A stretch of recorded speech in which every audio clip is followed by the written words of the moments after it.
Om Jnanatimidandasya Jnananjana Shalakaya Chakshur Unmilitam Yena Tasmai Shri Gurave Namaha.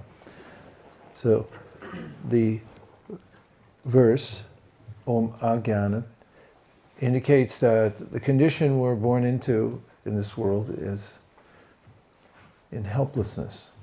In the Gita, Krishna says, Narupam aseha tato palabhyate nanto nachadir nachasam pratishta ashvatam menam savaruda mulam asanga shastrena dritena chitva. We can't see the form of the universe because our senses are not powerful enough. We can't see where it begins or it ends. Krishna, however, gives us helpful guidance that this isn't our ultimate resting place. In fact, it's very difficult here. He says that it is full of miseries and is temporary. Even if you say, I can tolerate the miseries, you say, well, still, you'll be moved along. So he gives a clear alternative that there is a stable place where we do belong, and it's in the spiritual world. Tasmat. In the 8th chapter of the Bhagavad Gita, he describes how the material world's constantly being destroyed, recreated, but in the spiritual world, it's never created, and it's never destroyed. And so he says, Asanga shastrena dridhena chitva. We should be dridha. That means very determined. And to do what? Chitva means to cut off our attachment to the material world. And as given to us by our acharyas, the process for detachment from the world means something positive, and that's attachment to Krishna. Vasudeve Bhagavati Bhakti Yoga Prayojita Janaya Yashuvairagam Jnanam Chayara Haitukam. When you put your mind to becoming attached to Krishna, as Krishna says also in the 7th chapter of the Gita, Maya Sakta Manaparta. Asakta means let your mind be fully attached to me. Maya Sakta Manaparta Yogam Yunjan Manashaya. Let this be your preoccupation, is to attach yourself, your mind to Krishna. Simultaneously, when you do that, and Vasudeve Bhagavati, when you're doing worship of Krishna and your mind is attached to Krishna, then you get a natural detachment from the material world. And this is also expressed in the Bhagavatam in a very practical way that anyone can understand. In fact, I give this example frequently when I'm speaking in public to people who've never heard of bhakti before, and it's an analogy about eating food. And that is, as you eat food, you feel nourishment, satisfaction, and your hunger diminishes. And Kavi Yogendra says that in a similar way, when you surrender to Krishna, that is, that you come to a realization and a determination that my life is for Krishna, and you dedicate yourself to Krishna through the 9 processes, Shravanam, Kirtanam, Vishnu, Smarana, Parasevanam, Archanam, Vandanam, Dasyam, Sakyam, Atmanivedanam, then you naturally get the results, and it comes in the form of an awakening of love for Krishna. And then you also see Krishna directly for yourself. And thirdly, you naturally become detached from all other things. So when Krishna says in the Bhagavad Gita, Dridhena Chitva, determinedly cut off your attachment to the material world, it's not possible for us to do that without a positive alternative, because the mind seeks engagement. And some people militantly detach themselves from the material world, but then they come back to it. And this is evident in people who go on what are called yo-yo diets. It's well known that people will try strenuously to lose weight and then they'll come right back to it. You have to have satisfaction and satiety in what you're eating and feel naturally, and at the same time eat a healthy diet so that you naturally lose weight. And in a similar way, you can't just militantly detach yourself from the material world, you come right back to it. Fortunately, Krishna is all attractive. And when we apply ourselves to hearing about Krishna, in the beginning, it may not seem that interesting, or our mind may not be fully attracted. And as we chant, the mind may think, I'd rather be somewhere else. But Rupa Goswami assures us, Set Krishna nama charitari sitapta vidya pitopatapta rasanasena rochikanu kantvavarad anudilam kalusaiva justa swadvikrama bhavati tadgaramula hantri. There's a disease that we have that I started with talking about, which is ignorance. It's an affliction. And it gets in you, and it's like goo. You have to ungoo yourself. And so, in the beginning, one doesn't feel the natural attraction that's there in a healthy life, when one's spiritually healthy. But he said, if you take it like medicine, the chanting, take the chanting as medicine, then gradually, just as when you take the medicine called sugarcane juice, when you have jaundice, the jaundice diminishes and you can taste the sweetness gradually. Then it becomes the sweetest thing there is. So the same way he said you have to practice. So in the beginning it doesn't seem like Krishna is all attractive because of this jaundice of avidya, ignorance. So we have to practice. But as we continue to hear, chant, and remember Krishna, and we should do it as much as possible and stick to the process, then the benefits will come naturally as an effect of hearing about Krishna. Shrinvatam swakata Krishna punya shravana kirtana hridyan takstoha bhadrani vidunoti saritatam.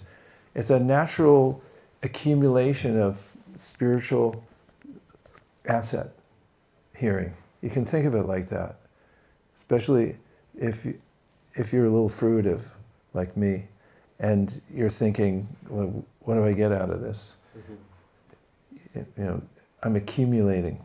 People like to accumulate. In fact, the whole airline industry is supported and based on the reward systems they have. They wouldn't exist today if they didn't have the frequent flyer programs. I saw a documentary about it.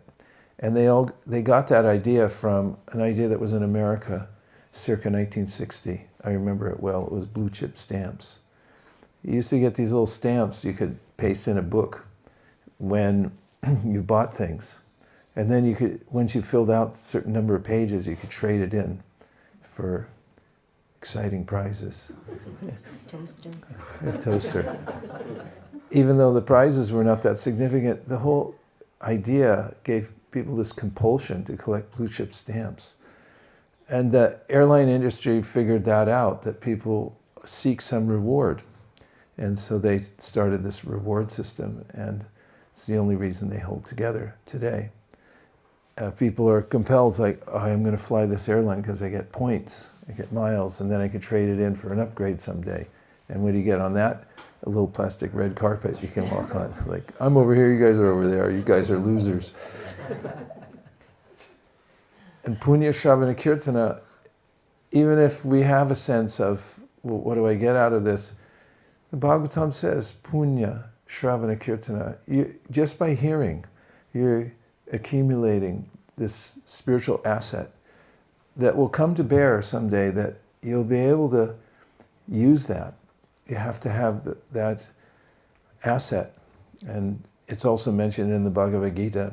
Krishna says that the human life is meant for daivi sampat, and Prabhupada gives it in that context of you're collecting it. You should get daivi sampat, or spiritual assets, so that you can be strong and take the spiritual life. Otherwise, people fade away. So hear, chant, remember, and perform devotional service with the idea that I'm preparing myself so that I can stand on my own 2 feet, and that's called nishtha. We come to a point when we have enough spiritual asset that we're no longer pushed around by the lower urges. And that day comes for anyone who sticks to the process of devotional service. And there's 2 ways to do it. If you chant haphazardly or offensively, then you'll come to the goal someday, but it'll take a long time. But if you become focused and regulated and apply yourself, then the process is very quick. It's described in many places as coming very quickly. Satam prasangam mama virya sambido bhavanti hrikarna rasayana kata. Tajjoshanad ashu, very quickly, ashu, that it happens more quickly than you might think if you stick to the process. But it's always up to Krishna. And so this is the process given to us by our great acharyas, and we have all the spiritual necessities and paraphernalia necessary. We just have to apply ourselves. An observation: the mind can become overwhelmed and think, oh, I can never do this. But there's enough encouragement from Krishna that, yes, you can. And even a little application will have an inordinate result. Therefore, we should be encouraged by Krishna's words that whatever we can do, do. And a little bit's better than nothing. If we feel that I wish I was more advanced, don't worry, just do what you can now, and more will come as you're able to taste the flavor of the holy name, and as Krishna gives more facility in your life, or as is naturally available because of changes of different periods in your life, you get more opportunity. Just be ready for it, to take advantage when it comes. And let's see if you have any questions or reflections of any kind. And we welcome Premagni, because she's getting initiated today. Hare Krishna. And Guru Shakti, thank you for coming. Would you like to have a discussion and ask questions of any kind? Didn't mean to put you on the spot. Divinam. You talked about that how one has to cut off the attachment to the material world. And oftentimes, we also understand from Srimad Bhagavatam verse that where it is mentioned, Jnanam cha yat ahitukam, what is that verse where the detachment and knowledge comes automatically? I'm forgetting the Vasudeve Bhagavati Bhakti Yoga Prayojita. So I was just thinking that we understand from the verse that both comes naturally as a result of performing devotional service, but sometimes one has to be very deliberate about detachment. For example, in the month of Kartik, one of the things I wanted to try and do is that not be on the social media at all for a month, and I found it that really helped me, because before that I was at times even wasting times on social media. But however, that was a deliberate attempt to do it. But how do we see that it's actually coming naturally as part of devotional service? What is the evidence that it's actually detachment is developing naturally? How do I feel for myself that that's coming to me as part of the performing even Vaidhi Bhakti? Or is it only at a level when you reach starting to perform pure devotional service that the detachment will come? Well, why'd you come here this morning? You could have been somewhere else. I'm sure there's no football games today. It's Monday. But there's plenty of other things that you could be doing, but you're here. That's voting with your feet. It means you have a taste for it, you have an interest in it. And why do you go to Vrindavan so many times every year? You have an interest in Vrindavan. It attracts you. You like going to the temples. Otherwise you wouldn't be orienting your life and your business around bringing people there and showing them very enthusiastically. So we have to also observe in ourselves what we have already. And of course, there are those things in the surrender process, anukula yasya sankalpa. It's meant that there's a sixfold process of sharanagati for surrender. So the way the verse describes it is that you should make a list of those things that are not helpful for devotional service, and you can deliberately give them up. That's an act of surrender to Krishna. I'm not doing this because I don't think my spiritual master or Krishna would like it. And that's a kind of surrender in the moment. I'll put that thing aside. Like you put aside social media for a month, that's your choice. And it's an act of surrender to Krishna. And on the other side, then there's the positive side, there's things to pick up that are good for you in devotional service. And so pratikul means it's a good idea to do this. Why? Because Krishna likes it. The other day, we went out for book distribution. And why did we do that? Well, Prabhupada said about his own involvement in book distribution that I heard it from the mouth of my spiritual master that he likes this. He's very fond of books. Therefore, he said, I'm going to do this. It's positive. So he did it. So it's not that we give up our free will and we just chant Hare Krishna and wait for everything to come to us. We develop what's called vivek, or discrimination. The intelligence becomes keen to becomes sharpened and can understand what's good for me, what's not. But Krishna will help us from within the heart when we make a decision. For instance, Premagni is taking initiation. Why is she taking initiation? She wants to do more service. It's an act of surrender. Diksha Kali Bhaktakari Atma Samarpan Shai Kali Krishna Tarikari Atma Sam says when you, at the time of initiation, Diksha, which means Divyam Jnanam Yato Dadyat Kuryat Papasya Sankshayam, you're deliberately accepting the path of divine knowledge through a mantra and that you're getting from the disciplic succession. And so then Krishna says, Diksha Kali. Kali means at the time of, that you take Diksha.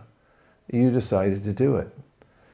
So you deliberately come, you sit down to make your vows and take the mantra, Diksha Kali Bhaktakari, Atma Samarpan. That's a kind of Atma Samarpan. It means you're offering yourself to Krishna.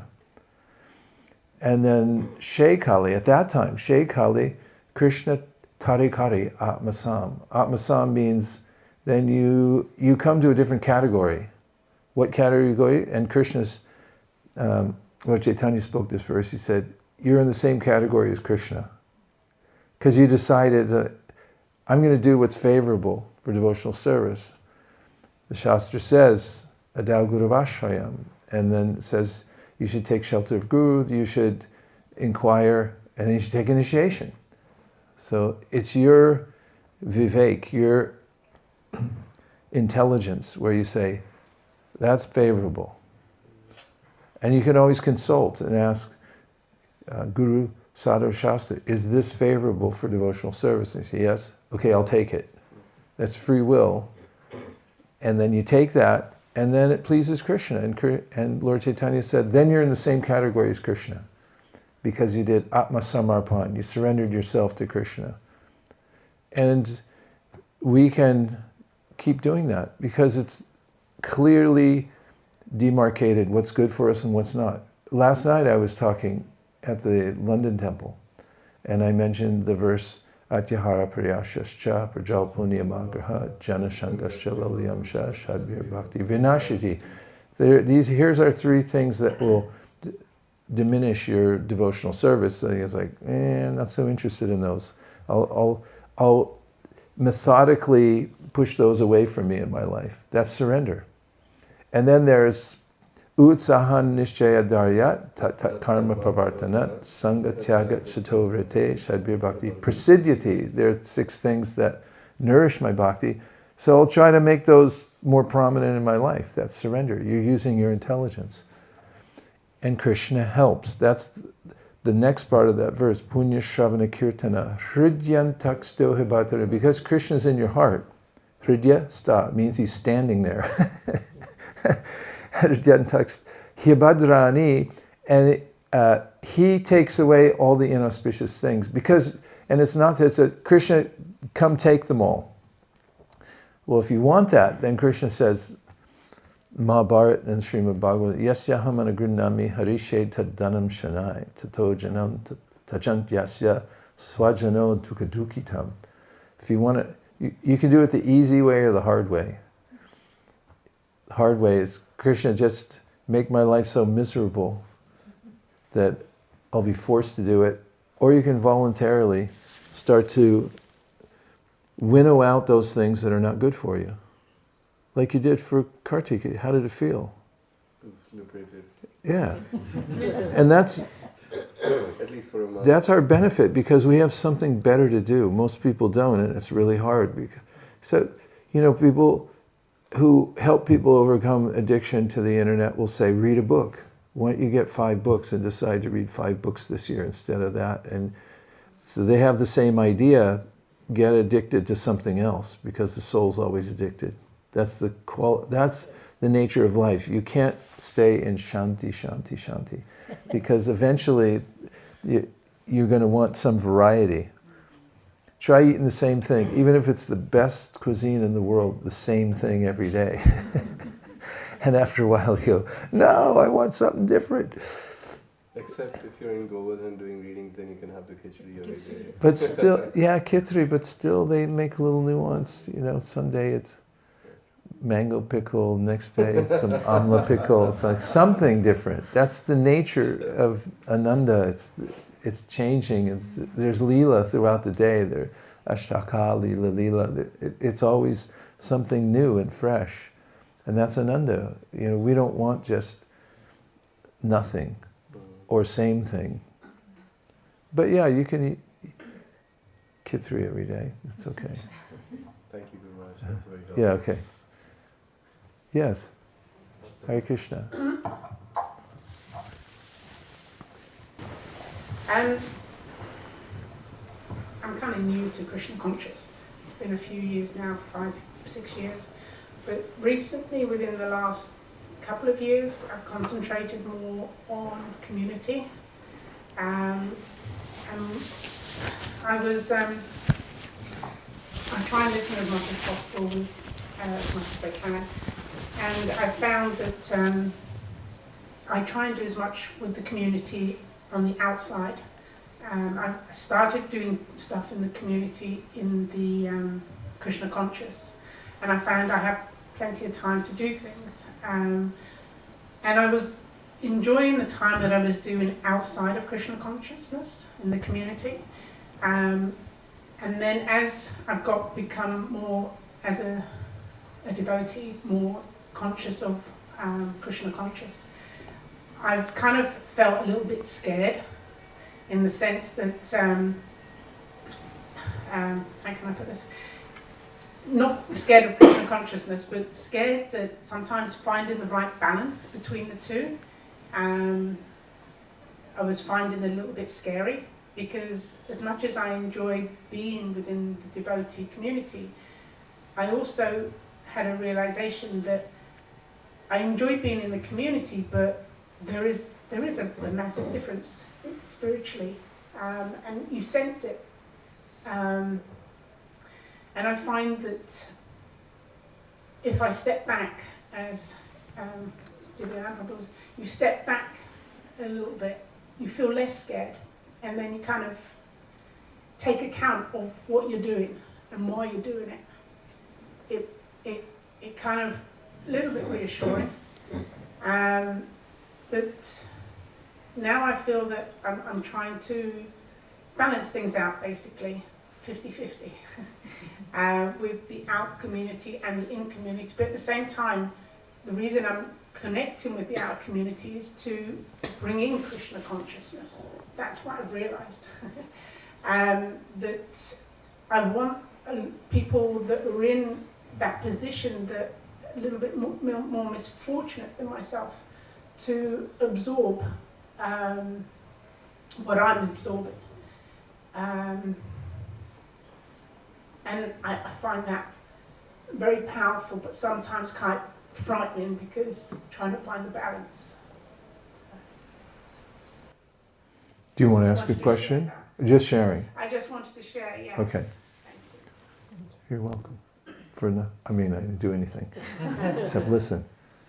Yeah, there's always a balance point, because we have our lives, and the two aren't mutually exclusive, according to Sri Upanishad. Vidyam chayas tadvedo bayam saha avidyaya mritum tirtva vidyaya mritum ashrute.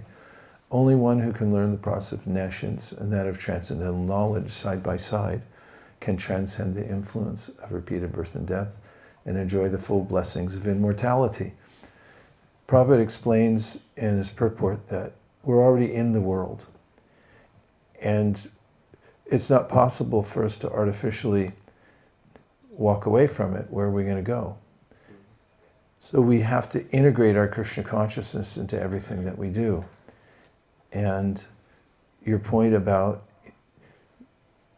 being in a group where people appreciate you and then you're able to introduce Krishna consciousness, that's what Lord Chaitanya told to the Kurma Brahma and also to Vasudeva the leper. When he was doing a tour of South India, Sri Chaitanya Mahaprabhu was teaching ordinary people how they could become Krishna conscious. And he told them a couple things. One is that you should get together and chant Hare Krishna. And another is that you should teach others about Krishna consciousness. So there's two parts. One is chant Hare Krishna, the other is teach others. And he said if you keep to those two parts, then you won't fall into Maya. He specifically said that. And the more you're able to be yourself when you're in that other group that's not part of Krishna consciousness, you're able to be your devotee self. People often appreciate that. You're just genuine. There's a devotee named Gopal. He's a very intelligent person, and he was on the city council in the town that he lived in. And he's very openly a devotee, but he's also engaged in local politics and gives his opinion according to his perspective as a practicing devotee. And people appreciate him because he's very straightforward and he's integrated. So there's a case to be made for integration. But you do have to be careful because, as I mentioned last night from the verse Jana Shangash, that when you associate with people, you pick up their qualities. So just be careful how you associate, because otherwise it'll rub off. Thank you for sharing.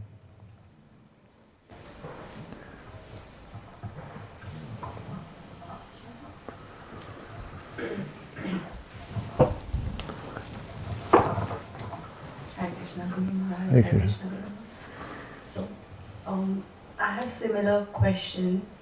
It gets a bit overwhelming sometimes, and then you doubt. You don't doubt, but you feel a bit. It takes a lot of time to look after the family and all the day-to-day activities, and then you feel, am I doing enough? You know deep down you're not doing enough. So, how do we overcome that feeling of not being satisfied? I mean, it's a good feeling to not being satisfied, but it gets a bit negative in the head. So how do we, overcome that? Do you want to answer one? Can you clarify what you mean by you're not doing enough? You feel that, so much time is just going, with the house errands, the children, other activities. And then your spiritual life, you're doing your basics, but you want to do more, give more time in reading, more time in hearing, and quality time. I mean, while cooking you do, while driving you're listening, but sitting and just listening to a class, that is not happening. So It's the stage of life. And what you are doing, taking care of your family and taking care of the house, is devotional service. And everything we do at the different stages of our life is building the foundation for what Krishna will present later on. Even what you did earlier is now giving you a basis, a foundation for what you're doing at this point. And listening to lectures while you're cooking or driving, and that's what often it happens at this stage of life. But if you cultivate that flame of wanting more, the time will come. And pray for the opportunity, when the opportunity arrives, that you see it and take it. Because sometimes it comes and we're not even aware of it. But everything you're doing, and the fact that you're all chanting while you're doing that it's amazing. It's amazing, taking care of a house and children and doing devotional service. So I understand that. I went through that and even now, thinking, can I do more, want to do more. So, but when you have that desire and you see, oh, I can sit and read 15 minutes to the kids at night, this way we all, benefit, or whatever it is, if you see a little gap and you are able to take it, by all means do it, but and you can have a little bit of that not being satisfied, but don't let it overwhelm you, because then that can be turned into an all or nothing thing or a depression, and Maya has many tricks, and that can be one of them.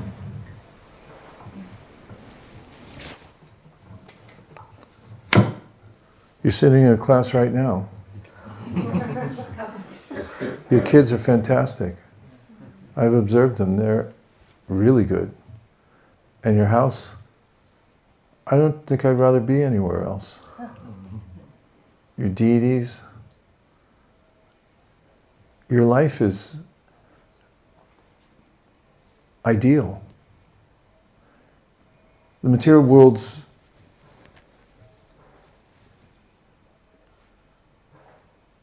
turbulent and confusing and overwhelming, but you're very gracefully interacting. You've had strong determination since the very beginning. Doing your own business, painting deities, chanting 16 rounds. These are monumental. So,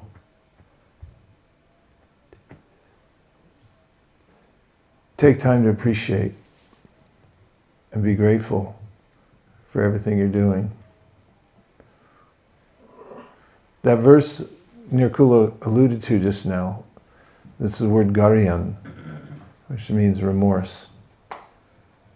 And the way she framed it comes in the commentary, is that acharyas say you can be a little remorseful that you're not able to do more, but it shouldn't be so much that it makes you neurotic. Don't be neurotic. And it starts by saying that when your faith is awakened, and you also know the difference between the material and spiritual energies, so much so that you are careful to not get involved in sense gratification. You're positively performing devotional service, but it says, pratyage pranishvara, you can't do everything that you want to. So you don't have, like some people that they know everything but they can't do everything. Krishna says it's not a problem.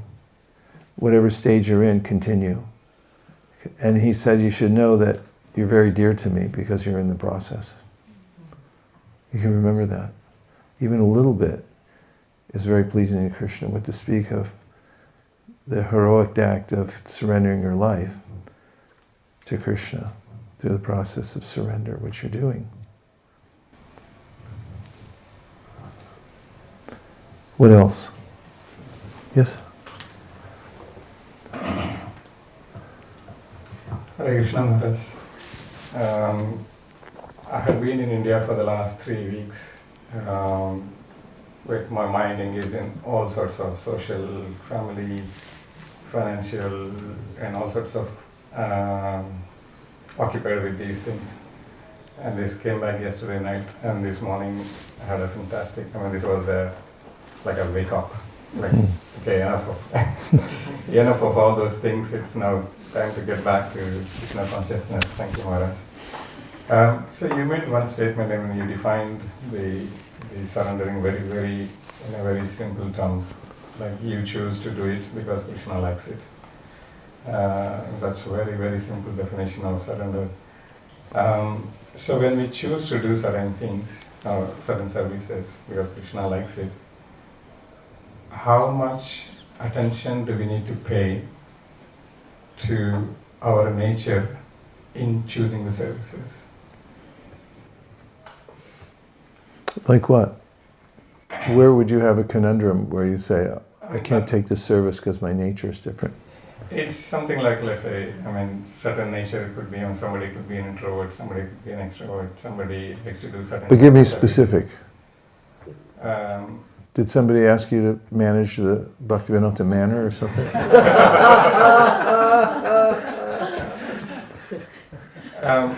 Okay, so I will give a very, very specific example. Okay.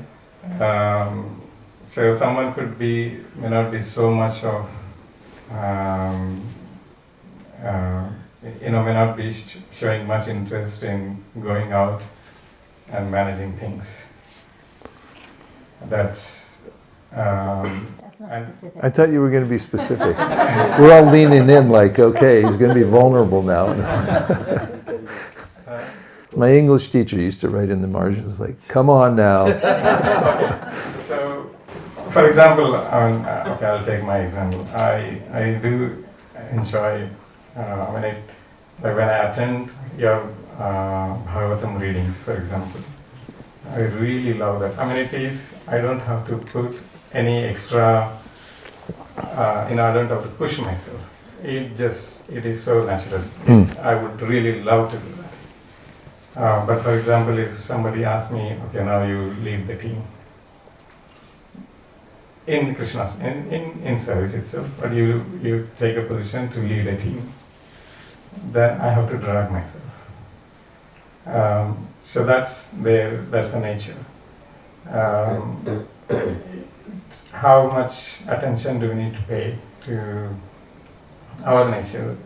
Certain services, it's very automatic. You would just love to do that. Certain services, you would rather avoid because that's not the nature. That's not your nature. So how do we? How much attention do we, or how much importance do we give to our nature in choosing this service? There's a spectrum, and you have to be aware of motive also. There was a person who I remember that he was a natural genius.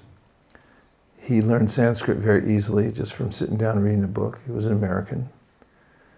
And he was famous for not wanting to lift a finger to help anything else, do anything else. In fact, when sannyasis were giving class and that person was in the class, if they'd forget a verse, they always say, what's that verse? And you go, da-da-da-da-da-da-da-da. What's that verse? Da-da-da-da-da-da-da-da. What's that verse? Da-da-da-da-da-da-da. Then afterwards, can you help sweep the floor? Nope. No sweep floor.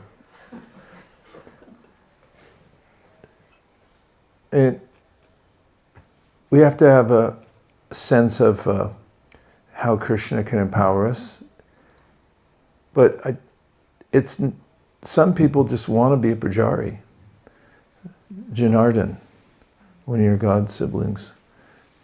One of my god sisters, Bhumi, she was on book distribution. She met him on the street. And he really gravitated towards Krishna consciousness, especially because she started bringing him halava. And he got more and more interested. He's naturally attracted. And he gradually just became a devotee. And then when I met him, the first thing he said was, all I want to do is deity worship. I just want to worship Krishna on the altar. And he had such a strong determination that that's what he wanted to do. And since the day he got initiated, or even before that, he was helping with transfer services. Then he got first initiation and really pushed himself to get second initiation so he could go on the altar. And he never came off. He's still there after a decade or more. It's just what he wants to do. Ramananda Saka, he used to complain to me all the time when he was working. He said, they're paying me way too much, and I don't do anything. And I said, what are you complaining about? He said, well, the real thing is, I just want to worship the deity. I don't want to do anything else. And he made an arrangement so he could retire. He's not that old, but he made enough money because they were paying him too much. And he's really smart, so probably that's why they were paying him so much. But then he lives in the temple, and all he does is deity worship and all the audio stuff, because he's got a knack for that. And that's his niche. There are cases where devotees have a niche, and they definitely want to do it. And then there's the concept of doing the needful. When something needs to be done, it's good to have a sense, don't be on one side. Can you sweep the floor? No. The floor needs sweeping, or somebody needs you to lead something. It may not be that thing that you completely gravitate towards, but you do the needful. And it's nice too if you can be an all-arounder. Learn how to do different things. Learn how to do some deity worship. You may not be a Ramananda Saka or a Janardhan because I only want to live on the altar. I don't want to go anywhere else. I don't want to even see anybody else except for the deities. That may not be your thing, but if you can learn some deity worship. And book distribution, Prabhupada said everyone should come out and learn the art of book distribution. Some people, they just want to be out every day and live out there on the street corner or going door to door. And other people, okay, they don't want to do that. But nice to go out once a month and remember what it feels like to be out in the great unknown and just depending on Krishna. And good to know the devotional arts as much as possible. Some people don't have an artistic bone in their body, and other people do. And they gravitate towards art, and Prabhupada would engage them, and he did engage them. He put them behind an easel as soon as they walked in the door. So you paint for Krishna. So there's a case to be made for both, but good to not move into that realm of, can you sweep the floor? No. Yes. Sometimes when someone offers us a service that we're not inclined to, they may see something in us that we're not aware of, that they think that you would be good in this service. And so that's a possibility. And then too, if you say, it's not really my nature, but I'm willing to give it a try, and then you give yourself a little trial and see if you can do that in a more natural way for yourself, or if you find that, oh, Krishna made this arrangement and I'm actually growing from this, and I get some satisfaction because I've surrendered to something that I wasn't really comfortable with. Come on, Radha Come on, you can do it. We know exactly what he's talking about. Oh. We just have a couple more minutes before we go into Diksha mode. Yes, Prabhu. Hare Krishna. Are we using the mic? Yes. Yeah, mostly it's because there's online audience and they can hear better. Hare Krishna. Hare Krishna. Hare Krishna, Mother, Nirakula. Hare Krishna, Prabhupada. So nice to see you again. The question was from Bhagavad Gita. Krishna says, the humble sage, by virtue of true knowledge, sees everyone equally, learned and gentle brahmana, cow, elephant, dog, and the dog eater. But as devotees, sometimes as we progress in our spiritual journey, we sometimes discriminate against, not necessarily in a bad way, but we want to be with somebody who may be more knowledgeable, somebody who's more sort of perhaps a good kirtaniya, somebody who's a good cook, pujari. And we sort of attach ourselves to that particular person and neglect other people who may be new in Krishna consciousness. And the other question I wanted to ask you is, sometimes even as devotees, we may be offended by karmis being very rude to us, but when a devotee offends us, we take it very personally. How do we overcome that level of discrimination? Well, with the first point, and the verse Vidya Vinaya Sampane, Brahmaniga Vihasini, Shuni Chaiva Shupakecha, Pandita Samadarshina. Krishna's giving a universal truth that behind every body there's the Supreme Lord and the living entity within the body. However, we're enjoined by Shastra to discriminate. I'll give you two places where this discrimination, we're ordered by Shastra to discriminate between different kinds of people and even different levels of devotees. So the first is in the Yogendras teaching Maharaj Nimi, who's a king, and then the Navi-Yogendras, they're sons of Maharaj Bharat, or Rishabhadev. He had 100 sons, 9 of them were these sages, Kavi Havi Antariksha, Prabodha Pipalayana, Avrahotra, Durmala, Chamasa, and Karabhajana.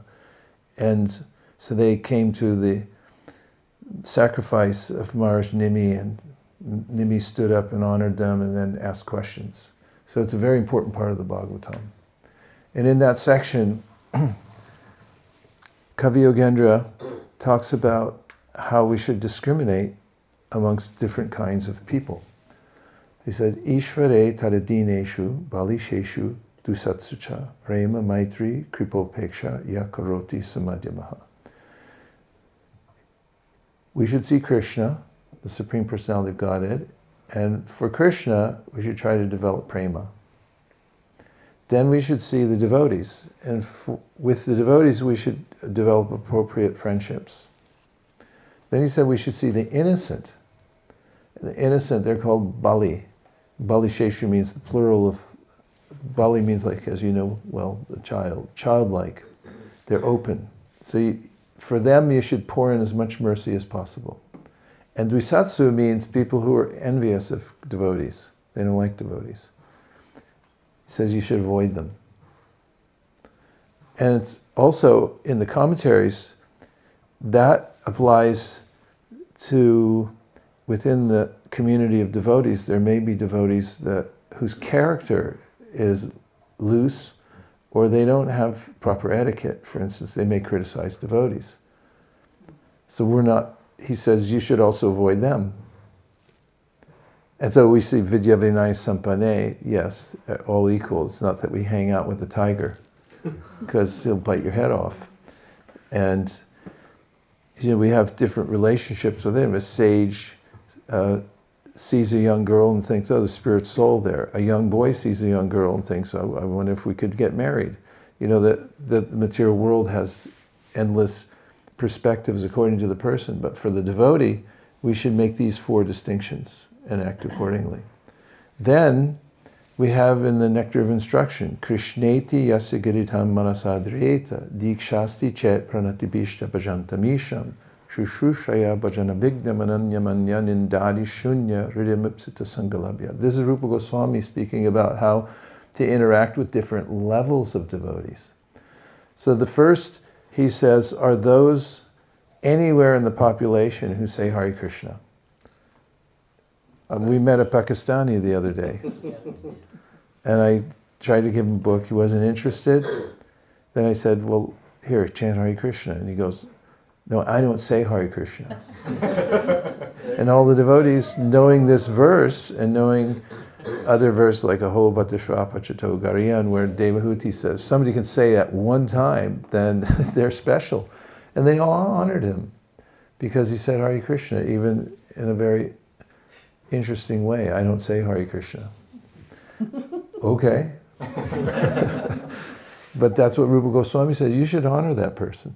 And then he says, Dikshasti chet pranatibhisha bhajantamish. If somebody has taken Diksha, it means they signed up for it. They say, yeah, this is the best thing there is. There is no other thing. Hare Krishna. I'm going to chant it every day, 16 rounds. You should walk in, get it, put your head on the ground in front of them to honor them. That's what he says.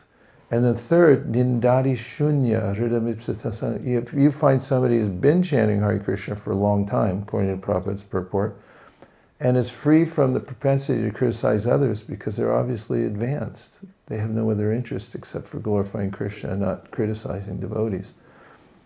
Or anybody else, for that matter. Unless it's constructive criticism, that's allowed. Then for that person, he said, you should surrender, give your life to that person. So there's gradations. And as far as being criticized by others, Lord Chaitanya said we should be tolerant. We should give respect to others and don't expect anything in return. So, as you pointed out, there's two kinds of criticism. One might come from, like Lord Chaitanya, he went to Benares, and the Mayavadis criticized him. He just tolerated. But the devotees didn't. They didn't like it, that Mahaprabhu was being criticized. So they arranged a meeting so they could come together and they could watch Mahaprabhu's magic of converting them, which he did. But Mahaprabhu didn't become disturbed. We also read just yesterday that the son-in-law of Sarvabhauma Bhattacharya had criticized Mahaprabhu. Remember that? He was taking prasadam at Sarvabhauma's house, and he came in the doorway and said, God, you eat a lot.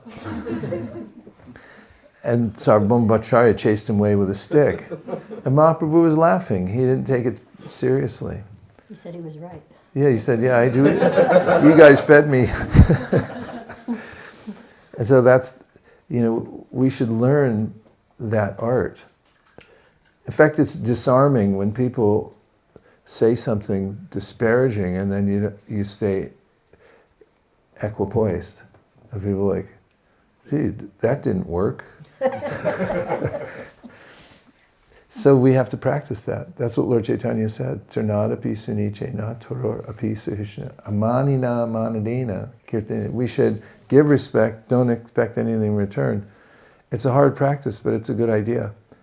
We were, telling old war stories the other day about Sankirtan times we've been spit on, or somebody put a cigarette out on my hand, or, there have been a lot of incidents, and going out and, like the other day we were in Colorado, and we had this devotee with us who's a doctor, and he was on the door-to-door thing, and he's very handsome, very wealthy, and very intelligent. And he's in the top of his profession, so he knocks on a door, people open the door, looked at him, slammed the door, and I said, I bet that's the first time that's ever happened to you. And he thought about it, and he was relishing the opportunity that he was chastised. But for devotees, it can be more hurtful because we only hurt the ones we love, and when you're close to somebody, it means more. And as I was mentioning in class the other day, if possible, we should try to work things out by write a letter, see if you can get together and talk, and at least come to an understanding. And if not, have prasadam together. Because that's a great victory if you're able to find a place where you don't have that grinding feeling going on all the time that, oh, that person did this to me and offended me and so forth. Nonviolent. Nonviolent communication can be very helpful in that that regard. And if not, then it's okay to respect people from a distance and some people from a really far distance. You don't have to put yourself in harm's way. Don't lead with your chin. Okay? Thank you very much. Yeah, Sorry to ask another question. we're done. We have to go on to the yajna. But absolutely you can ask another question, just not right now. Yes. Later. Because we have to stay with the schedule. So